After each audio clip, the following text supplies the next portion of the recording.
आरुष ने शिवानी की बात सुनकर कुछ देर तक कुछ नहीं कहा।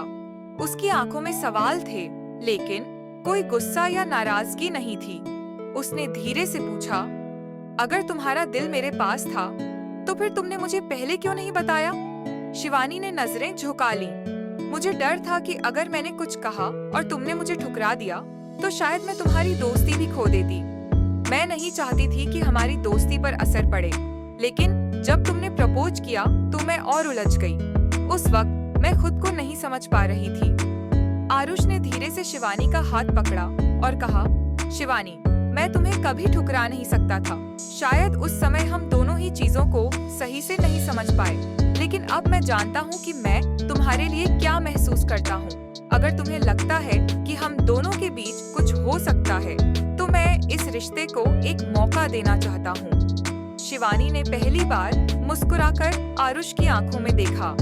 शायद मैं भी यही चाहती हूँ, लेकिन हमें इसे धीरे धीरे आगे बढ़ाना होगा।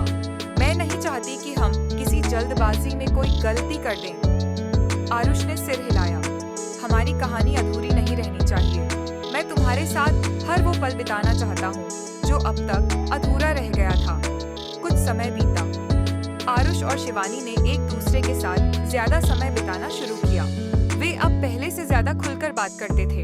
कभी कभी वे पार्क में घंटों बैठकर बातें करते, तो कभी किसी कैफे में गाने सुनते और पुराने दिनों को याद करते। लेकिन एक दिन शिवानी को उसके पुराने रिश्ते से जुड़ी एक खबर मिली। उसका पुराना साथी उसके पास वापस आना चाहता था। शिवानी के लिए यह फैसला लेना मुश्किल था। आरुष ने उसकी उलझन समझ ली। उसने कहा, शिवानी, मैं तुम्हें किसी फैसले के लिए मजबूर नहीं करूंगा। अगर तुम्हें लगता है कि तुम्हें उसके पास लौटना चाहिए, तो मैं तुम्हारा साथ दूंगा। लेकिन अगर तुम मेरे साथ रहना चाहती हो, तो मैं हमेशा तुम्हारे साथ खड़ा रहूंगा। शिवानी ने कुछ देर सोचा और कहा, मुझे अब कोई उलझन नहीं है आरुष। मैं जानती हूँ कि मेरा दिल तुम्हारे पास है। मैं अब पीछे नहीं देखूंगी। वह दिन उनकी कहानी का एक नया अध्याय था। वे दोनों जानते थे कि भविष्य में भी चुनौतियां आएंगी, लेकिन इस बार वे साथ थे। कहानी यहीं खत्म नहीं हुई थी, लेकिन उनकी प्रेम कहानी ने अब एक नई राह पकड़ ली थी, जहां गलतफहमियां नहीं, बल्कि विश्वास और प्यार था।